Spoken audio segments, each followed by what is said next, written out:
हश्र के मैदान में जब मेरा रब सबका हिसाब ले रहा होगा, तब नबी की उम्मत यानी हमारा भी हिसाब होगा।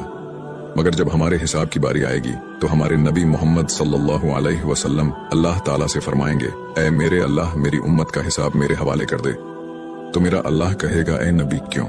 तो मेरे नबी अर्ज करेंगे, ऐ अल्लाह, इनका हिसाब मैं ले लूं ताकि इन्हें शर्मिंदा ना होना पड़े। तो मेरा रब फरमाएगा, मेरे महबूब, अगर आप इनका हिसाब लेंगे तो आपके सामने ये ज्यादा शर्मिंदा होंगे, इसलिए मैं इन्हें आपके हवाले नहीं करूंगा, बल्कि मैं इनका हिसाब खुद लूंगा और पर्दे में लूंगा।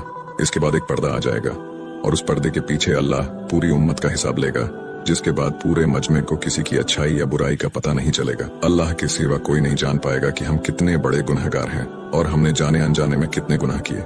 सुबहान अल्लाह। ए मोमिनो, तुम चाहो तो समुंदर के कतरे गिन सकते हो, आसमान के तारे गिन सकते हो, बारिश की बूंदें गिन सकते हो, लेकिन हमारे नबी और हमारे रब के हम पर कितने एहसान हैं, ये सारी